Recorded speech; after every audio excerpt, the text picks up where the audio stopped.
Et voilà, le compte à rebours est de retour. Incroyable, Jérémy adore. 30 secondes, C'est ça, mais on va juste mettre 3 secondes pour les gens, donc de la ils se rendent douleur. pas compte de ce que je subis, quoi, c'est clair. Bienvenue dans l'épisode 2 de Build in Public podcast de ProCoach. Merci à tous pour vos retours sur le premier épisode. C'était très Ouais, très de ouf. cool. Moi, j'ai reçu plein de DM.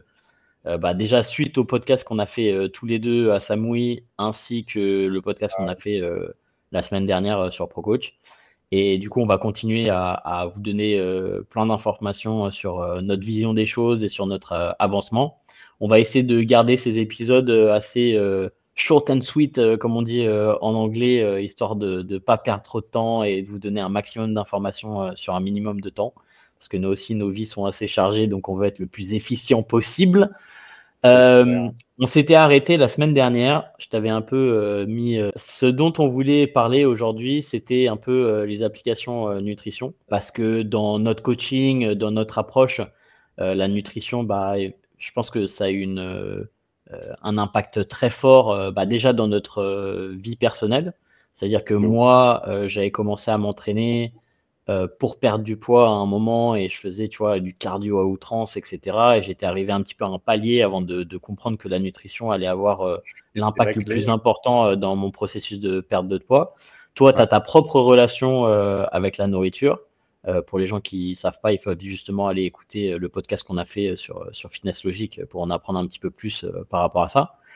Et clairement, dans notre coaching, on a qu'on pourrait qualifier de flexible, c'est-à-dire que on n'aime pas imposer un plan alimentaire strict à nos clients, même si c'est parfois quelque chose qu'on fait parce que dans un contexte bien précis, ça a totalement sa place. Mais on sait que dans la grande majorité des cas, pour que la personne puisse établir un menu strict ou pas qui lui va, une flexibilité alimentaire dans le sens où elle peut sélectionner comment elle va composer son plan alimentaire, comment elle va s'alimenter d'un jour à l'autre, peut être fait grâce justement à des applications de suivi de nutrition. Ça ne veut pas forcément dire qu'une personne change son plan alimentaire tous les jours. Par exemple, toi et moi, on a tendance à manger les mêmes choses assez fréquemment. Moi, j'ai l'impression que je tourne un peu sur 3-4 jours type, tu vois, qui reviennent et finalement, même si j'ai cette flexibilité, et c'est vrai que parfois j'intègre des petits trucs, etc., la grosse majorité de ma nutrition est assez régulière avec des types de protéines que tu retrouves régulièrement, des lipides, des glucides, etc. Mais j'ai cette capacité à me dire, si je veux manger ça un jour, je peux le faire parce que je peux quand même le suivre grâce aux applications qui existent. Alors, je pense que la plupart de nos auditeurs savent les applications auxquelles je fais référence. Moi, personnellement, j'ai eu le plus d'expérience et j'ai passé le plus de temps sur MyFitnessPal, qui était un petit peu l'application de référence quand j'ai démarré. Il faut savoir que j'avais un record de login de tous les jours sur MyFitnessPal de plus de 5 ans. Et le jour où ça s'est arrêté, j'ai pleuré. J'en ai parlé avec Antoine. Je me putain, et tout, c'était abusé. Et du coup, pendant 5 ans d'affilée, il ans, faut le préciser. Hein. Genre, tous les jours. Il n'y avait pas un jour, c'est-à-dire Ouais. prix, machin, etc. C'est qu'il n'y avait pas un jour où je n'ai pas suivi mon alimentation. MyFitnessPal, à l'époque, c'était un outil qui était mieux que Excel ou prendre à la main sur un petit calepin. Moi, c'est comme ça que j'ai commencé. Hein. En vrai, j'avais un papier sur mon frigo et j'avais les valeurs nutritionnelles des aliments que je mangeais, flocons d'avoine, bananes. Enfin, c'était très ultra rigide en fait. C'était haricots verts, vapeur et tout, parce que t'as pas envie de te faire chier en fait à recalculer les calories des aliments, faire des trucs de ouf en fait. De ouf, parce qu'en fait, tu manques de flexibilité parce que tu te prends la tête pour un aliment, quoi.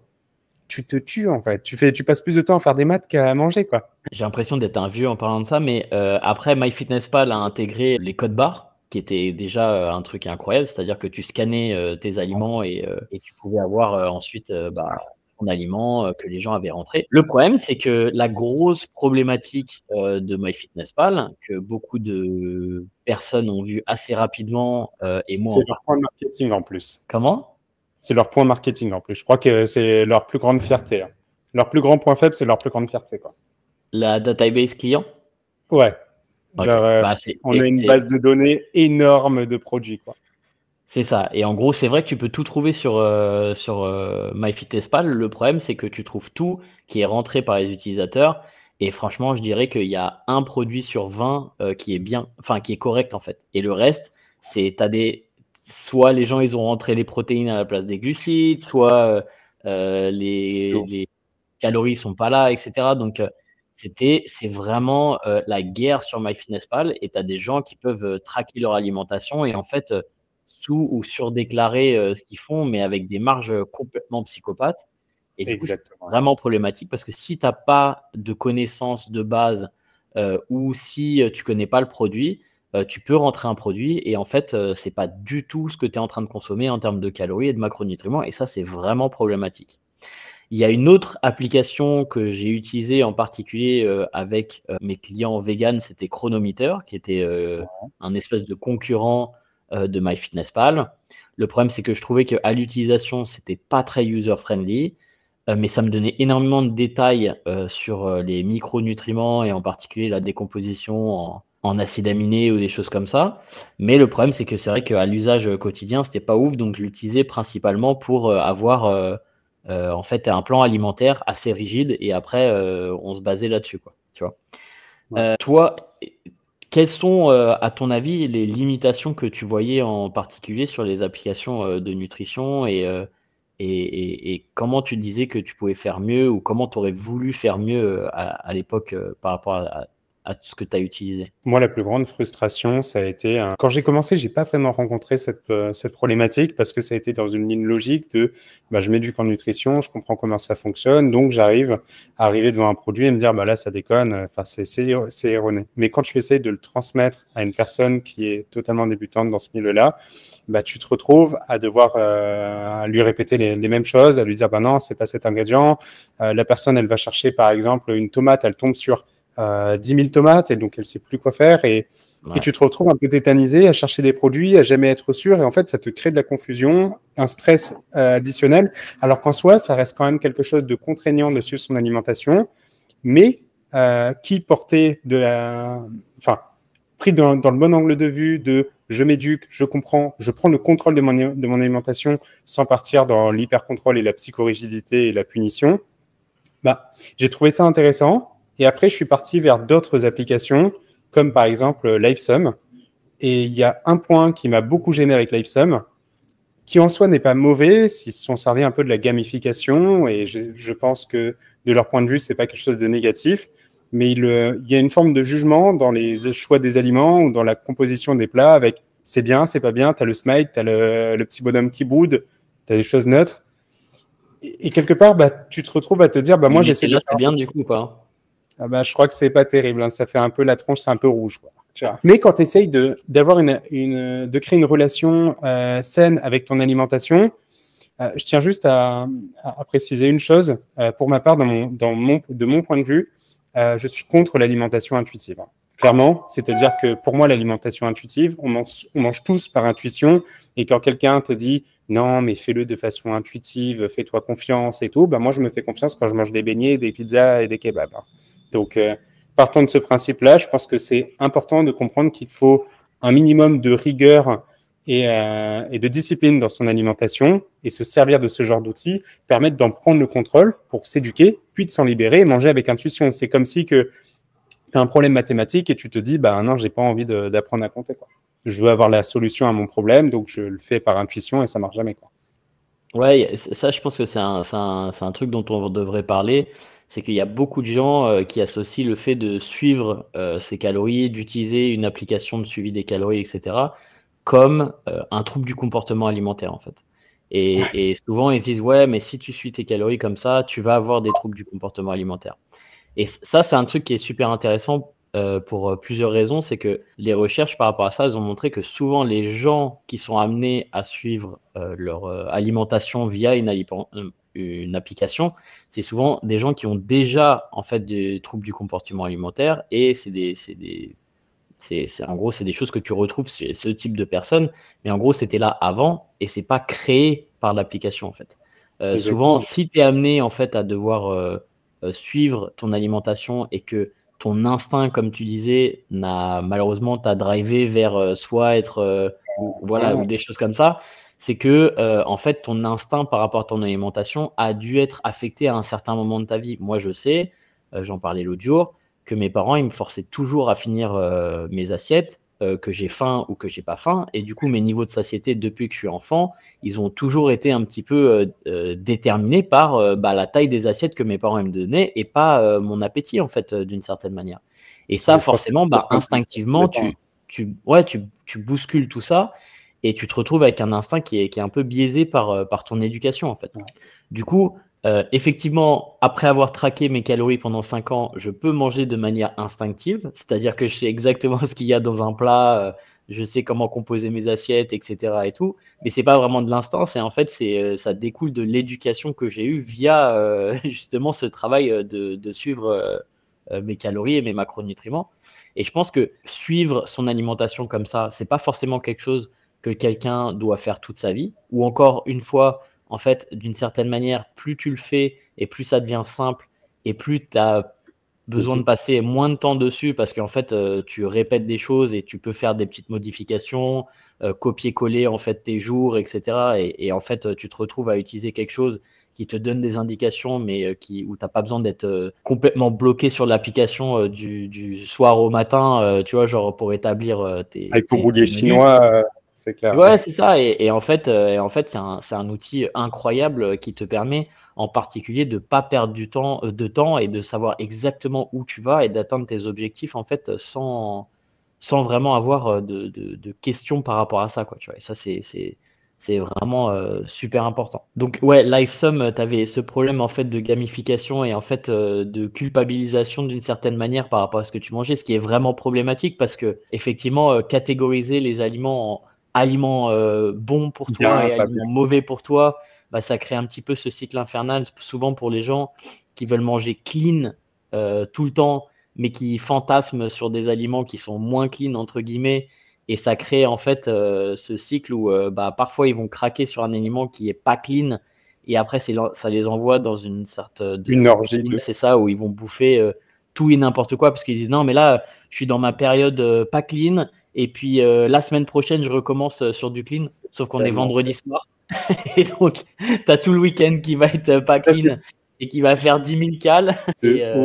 Et ça, c'est vraiment problématique comme mentalité, quoi. Ok. Moi, un autre truc qui m'embêtait énormément dans les applications courantes par rapport à ça, c'était le fait qu'il n'y ait aucun lien entre mon évolution physique et le journal alimentaire que je tenais. C'est vrai, c'est vrai, c'est vrai. Et en fait, alors toi, quand tu es coach, évidemment, tu demandes c'est ça. Quand tu es coach, tu demandes à ton client de suivre et tu vas lui montrer les liens entre son apport calorique, son évolution en termes de poids et ses mensurations et la décomposition en macro, etc.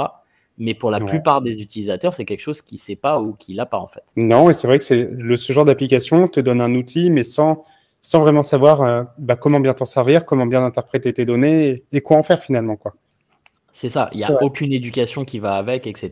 Et en fait, c'est soit tu as l'éducation ailleurs, soit en fait, tu utilises un outil et tu ne comprends pas trop ce que tu fais. Et ça, pour moi, c'était un petit peu problématique. Alors, problématique quand je le recommandais à quelqu'un, tu vois. Parce que oui, bien sûr.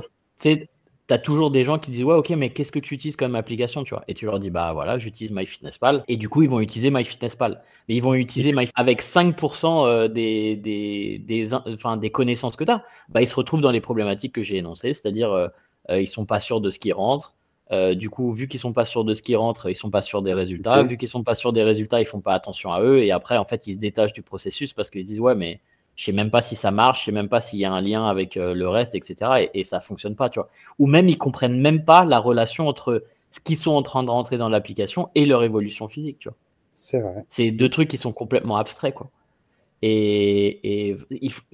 Ça paraît super simple pour toi et pour les coachs qui nous écoutent, mais faire le lien entre ok, parce que j'ai perdu 1 kg cette semaine et que je mangeais 1700 calories, ça veut dire que j'ai à peu près un déficit de temps et ça veut dire que je vais continuer à avoir un déficit. Ou pareil, quand les gens ils disent ouais, mais je suis en déficit calorique, mais je perds pas de poids. Ouais, ça c'est le pire truc. Ça c'est le pire truc. C'est Mais ça. En fait, t'es pas en déficit calorique, tu vois. Mais si je suis en déficit calorique, l'application m'a mis en déficit calorique et je perds pas de poids. Et l'application, elle va pas dire, ah bah non, vous avez pas perdu de poids, on va réajuster l'apport calorique, tu vois. Et l'autre point aussi, c'est l'application. C'est deux problématiques. La première, c'est que finalement, tu n'es pas en déficit calorique parce que c'est parti sur un algorithme et ça te dit, oui, mais pour te maintenir, moi, j'accompagne pratiquement que des femmes. Donc forcément, quand tu vas dire à une femme, mais vas-y, mange 1800 calories, c'est bon pour toi, tu es en déficit calorique parce qu'une femme, c'est 2200 calories. Elle se dit, non, je comprends pas, mon métabolisme, il est bloqué, je perds pas de poids. Et donc là, il faut lui dire, non, tu devrais certainement descendre bien plus bas pour commencer à perdre du gras. Tu vas Et à être en mode contrario, panique, Jérémy. tu vas être en mode fait, tu vas bloquer ton métabolisme, mais après, tu vas naturellement reprendre tous tes kilos, forcément, en reprenant tes habitudes d'avant. Donc, ça, c'est un premier point et qui peut se résoudre d'une certaine manière en réduisant les calories. Mais l'autre plus gros problème, à mon sens, quand tu fais de la transformation physique et quand tu cherches à améliorer ta composition corporelle, c'est quand tu es dans le cadre d'une recomposition corporelle et que finalement, tu es bel et bien en déficit calorique, que tu t'entraînes bien correctement et que donc tu prends nécessairement de la masse musculaire par rapport à ton niveau d'entraînement parce qu'une personne très avancée, il ne faut pas croire en la recomposition corporelle, si tu perds pas de poids, il y a de très fortes chances que tu ne sois clairement pas en déficit calorique, sauf si tu t'es pas entraîné depuis un certain temps et que tu as été désentraîné ou blessé. Mais pour quelqu'un de débutant, c'est pas la même chose. C'est-à-dire que la réponse ne sera pas la même. Le poids visé de tu vas perdre 10 kilos dans X jours n'est pas nécessairement ce à quoi on s'attend si la personne a pour objectif d'améliorer sa composition corporelle, de prendre certainement un peu de masse musculaire et vouloir viser absolument une perte en mode psychorigide, oui, mais tu dois perdre 10 kilos de gras et tout, ça n'a pas de sens. Tu vois, j'ai eu l'exemple là la semaine dernière avec un client qui a pris 1,2 kg depuis le début et qui paniquait, il me disait mais je comprends pas, je pensais perdre du gras, etc. Et tu prends son tour de taille et en fait tu te rends compte que il a perdu du gras parce qu'il a perdu du tour de taille. Donc ça veut dire que vu qu'il avait pas mal de marge en termes de prise de muscle, il a dû prendre du muscle entre les deux et il se rend pas compte de ça. Et si il n'avait pas l'aide d'un coaching, en fait, il se dirait je suis en train de prendre du gras. Et du coup, je diminue encore plus mon apport calorique et parce que ça marche pas et tout. Et ce que ça fait, c'est que potentiellement, ça va le frustrer, potentiellement, ça va le fatiguer davantage par rapport à ce qu'il veut faire. Et ça va être problématique sur le long terme. Et ça, c'est un peu le problème. D'ailleurs, je fais un petit shameless plug, mais via ProCoach, on offre, on a du coaching pour les gens qui nous écoutent et qui veulent se faire accompagner par Jérémy et moi. Donc, si c'est quelque chose qui vous intéresse, on mettra le lien dans la bio. On peut prendre un petit call, discuter ensemble de vos objectifs et voir si notre accompagnement via ProCoach peut correspondre à vos attentes. Donc, à partir du moment où c'est un objectif de recomposition corporelle, de prise de masse, et vraiment chercher à construire une relation plus apaisée avec son alimentation, je pense que c'est aujourd'hui ce qu'on essaye d'offrir via ProCoach en parallèle de l'outil qu'on développe. Parce que pour nous, c'est construire un outil qui nous permet de mieux coacher et qui permet à nos clients d'obtenir de sérieux résultats grâce à l'intellectualisation de ce qu'ils font. C'est ça. Et en fait, ProCoach, aujourd'hui, l'application qui existe, on l'utilise dans l'accompagnement de nos clients. Et en fait, c'est ça qu'on est en train d'améliorer pour que l'accompagnement il soit de plus en plus parfait en fait d'une certaine manière pour que les gens qui utilisent l'application aient tous ces outils à disposition et que ça les aide énormément et que ça les éduque au fur et à mesure du temps. Et je pense que maintenant on pourrait discuter un petit peu justement de notre vision de ce qu'on est en train de construire au niveau nutritionnel dans ProCoach. Et en fait, vous l'avez compris, tout ce qui nous posait problème d'une certaine manière sur les applications dont on vous a parlé, c'est forcément des choses, vu qu'on est en train de construire une application, qui ne vont pas se retrouver dans ce qu'on fait parce que on n'a pas envie des trucs qui nous embêtent et on a envie d'avoir des choses qui justement apportent vraiment dans la démarche de coaching, de suivi et d'aider en fait les gens dans leurs objectifs. Et je pense que le fait d'avoir, tu vois, comme on disait, une application qui te drive un petit peu ou qui t'explique au moins les choses simplement sur des choses qui peuvent paraître très basiques pour les coachs, mais qui ne sont pas du tout pour l'utilisateur lambda ou pour les clients que vous allez accompagner, parce qu'il faut penser à ça aussi en fait. Il y a beaucoup de gens qui nous écoutent qui sont coachs, je pense aux Bayesian ou des choses comme ça, qui utilisent des applications dans le cadre de leur coaching et qui se retrouvent avec les mêmes problématiques de galérer à devoir tout réexpliquer par rapport à ça aux gens parce qu'en fait, ils se rendent compte que les gens, ils n'ont vraiment pas de connaissances par rapport à ça. Alors que s'ils avaient une application qui justement fait un peu tout ça à leur place, c'est un temps gagné qui est énorme, au moins qui drive un peu les personnes en disant ok, Et bah tu voilà, maximises tes résultats en plus, quoi. c'est ça. Parce qu'il y a vraiment une relation entre l'évolution physique de la personne et son journal alimentaire en fait. Des choses, tu vois, dont on a parlé. Aujourd'hui, il n'y a pas d'application qui te donne le poids total des aliments que tu es en train de consommer et comment Non. ça pourrait avoir un impact sur ton poids ou l'évolution de ton poids. Si tu manges 2 kilos de nourriture, alors j'abuse un petit peu, tu vois, Sur mais ta journée, mais c'est pas abusé, c'est cohérent, ça peut être cohérent, en fait, tu vois. non, non, sur le repas du soir, tu vois, par exemple, Ah et oui, que ça la c'est cool. personne, elle va se peser le soir, elle fait ben non, j'ai pris 3 kilos aujourd'hui, etc. Machin. Non, mais il y en a qui font ça. Mais ne jamais se Tu vois, peser le soir, les gars. Enfin, si quelqu'un le fait, il faut tout de suite arrêter, en vrai, hein, genre, mais t'as jamais eu des clients qui se pèsent le soir en te disant genre si, j'ai mais pris ça, du c'est poids? vraiment le truc que je dis plus jamais, quoi. Ça arrive. Mais oui, Donc, tu ça vois, arrive. genre, là, ton application, tu comprends tout de suite, tu vois. Genre, bah, tu as consommé 2 kilos de nourriture, bah oui, tu fais 2 kilos de plus sur la balance. C'est comme ça, en fait. Mais les gens, Mais- parfois, ils associent pas ça, tu vois. Mais ça a aussi un impact sur le lendemain, tu vois, par exemple. Si tu as dormi Ah, 5 heures, mais etc., et que tu te lèves le lendemain et que tu as le ventre encore plein et tout de ton alimentation, c'est important de savoir aussi, tu vois, genre, ce lien, tu vois. exact. Et ça va être dans tous les cas tout le but de récolter ces informations via le journal alimentaire.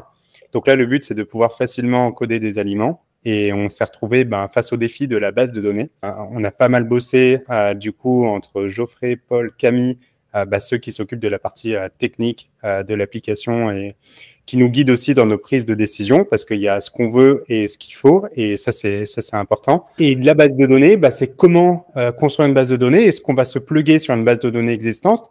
Donc est-ce que par exemple on va sur Open Food Fact?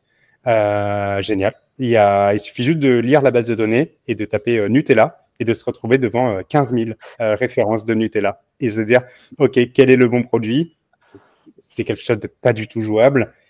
Et on a eu quelque part le courage et l'audace de se dire, on démarque une page blanche et on crée notre propre base de données à part entière.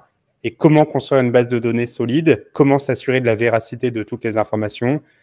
Comment se retrouver avec peut-être 10, 100 000, 300 000, 500 000, 1 million de références de produits? C'est des vraies problématiques auxquelles on va se confronter, hein, ça c'est sûr. Ouais, ça c'est vraiment un truc qui est compliqué pour nous parce que on veut pas avoir justement une base de données qui est complètement éclatée au sol avec des aliments qui ont ni queue ni tête parce qu'encore une fois ça détruit en fait tout le charme et tout l'idée d'avoir une application qui t'aide parce que ça crée plus de confusion qu'autre chose. Mais du coup, c'est vrai qu'on a un travail énorme par rapport à la création de cette base de données. Donc on a commencé, on intègre des choses petit à petit. Et on va avoir un contrôle en fait par rapport à tout ce qui est intégré par nos utilisateurs avec un humain derrière qui valide ou non les produits avec les connaissances nécessaires et potentiellement le volume va être assez important au début, mais ça va faire partie d'avoir justement une application qui est solide Ultra avec des bases qualitative. solides et qui fera une Ouais. vraie différence en fait par rapport à ça.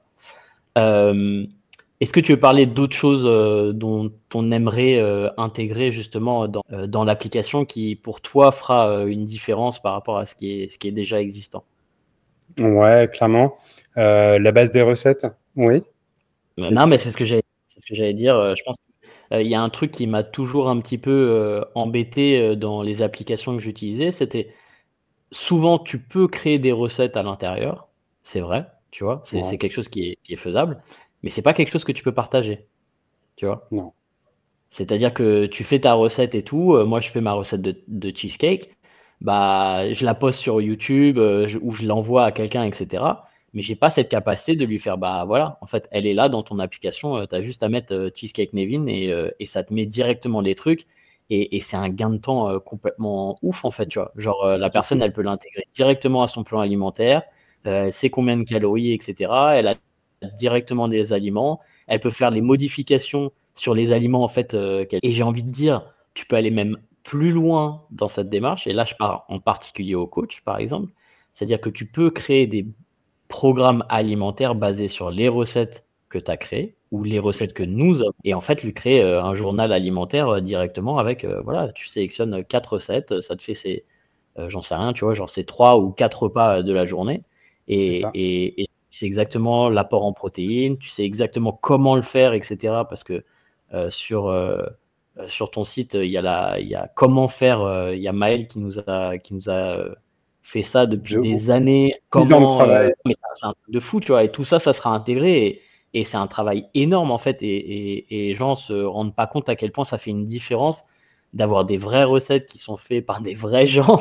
Et Tu tu vois. me dis un truc de ouf parce que faire des recettes, ouais, t'en as plein, t'as sur Marmiton, t'as plein de trucs, mais va te retrouver avec des vraies recettes qui sont bonnes, qui sont rassasiantes, c'est-à-dire qu'on a vraiment travaillé l'indice de satiété des recettes, qu'on a optimisé en termes de ratio calories-protéines, parce que tu peux taper recette hyperprotéinée, tu te retrouves avec une recette 800 cales, 40 grammes de prot.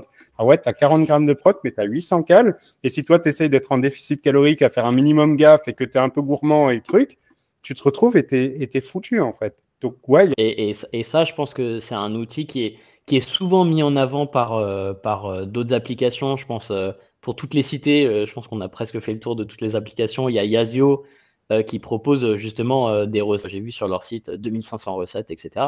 Mais bon, ouais, c'est des recettes qui sont trouvées sur Internet. C'est pas des gens qui font ces recettes.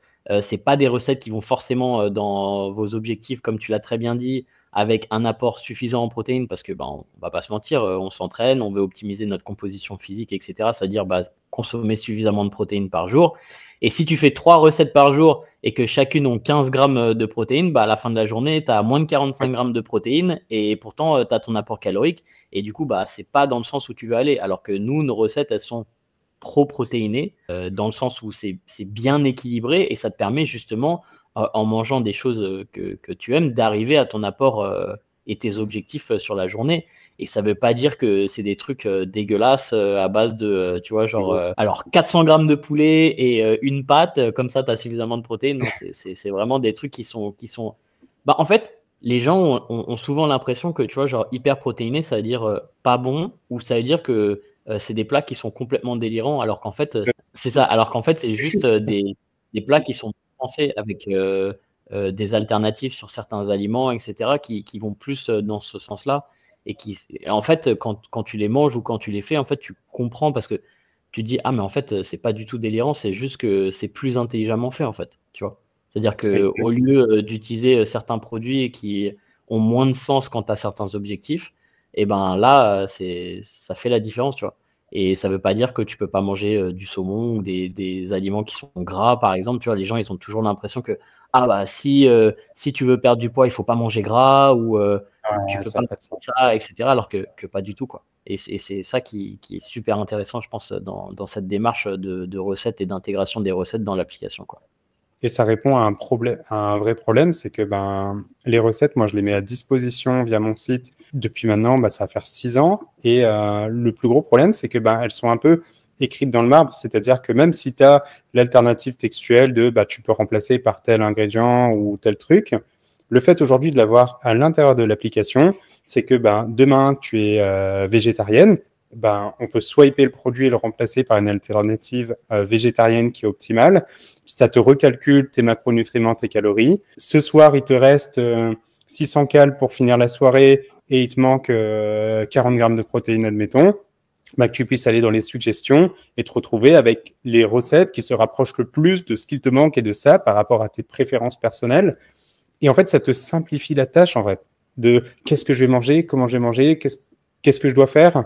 Parce que tu peux te retrouver avec ton application à encoder des aliments, mais quand tu sais pas encore aujourd'hui comment structurer justement un plat C'est qui est ça. bon, qui a de la tronche et qui ressemble à quelque chose, tu te retrouves là, soit tu te fais un truc fade, un peu de pommes de terre, un peu de truc. Alors, c'est ici qu'interviennent, là, je veux juste parler d'un point. Brièvement, tu sais, les applications où tu peux scanner, tu peux faire une photo de ton plat et ça va t'indiquer combien de calories ça fait et tout. Alors ça marche. Ça marche, tu fais une pomme de terre, une tranche de saumon et souvent quand ils te font la démo, c'est comme ça. C'est une assiette de prison. Tu as l'impression d'être dans un EHPAD là à manger ton espèce de truc. Alors là, ça marche Non, non, mais nickel. quand je vois des pubs par rapport à ça, ça m'en fout. L'exemple que je leur donne, c'est genre, va à Chipotle, prends un burrito à 1200 calories bien chargé, coupe-le en deux, fais une photo avec l'application. L'application, il va te mettre burrito 350 calories. Et là, le mec, il est super content. Il fait, Ah bah tranquille, je peux manger ça 4 fois par jour Incroyable. et être tranquille et tout. C'est genre, c'est pas possible. C'est Mais pas un possible. truc super simple aussi, tu vois, genre on se rend pas compte, mais demain, en fonction de comment tu l'as cuisiné, avec du beurre, avec de l'huile, mais ça change tout, alors que en photo, c'est la même chose. Mais la densité calorique n'est clairement pas la même. Mais même, tu vois, enfin, genre un steak haché. Genre, la différence en termes de calories entre un steak haché 20% de masse grasse et un steak haché 5% de masse grasse, c'est le jour et la nuit, en fait, tu vois. C'est qu'il y en a un, il fait 350 cales et l'autre, il fait 150 cales, tu vois. C'est pas la même chose, tu vois. Donc, C'est pas faux. Comme on a dit qu'on faisait des épisodes de podcast qui sont très courts, hein, concis et précis, moi je vais juste finir et je vais ouvrir un gros hook de la mort. C'est que ça, quand j'étais dans la douche, j'ai trouvé une solution où on sera capable, j'en suis certain, de faire une photo et de pouvoir déterminer combien de calories ça fait, combien de grammes de protéines ça fait et tout. En fait, dans toutes ces applications-là, il manque, je pense, un point crucial qui permet d'y arriver et on en parlera la prochaine fois. et le petit clip. Merci de nous avoir écoutés dans l'épisode 2. Encore une fois, n'hésitez pas à nous poser des questions sous la vidéo ou nous envoyer des DM et on en parlera. On aura sans doute un invité surprise qui viendra et on va Ouais. aussi avoir quelques invités pour parler de tout ça. Donc voilà, et si vous avez besoin de coaching, pareil, envoyez-nous un petit message et on se fera un plaisir de répondre à vos questions et de voir si on peut répondre à vos demandes. Merci Jérémy, et puis on se retrouve À la semaine bientôt. prochaine.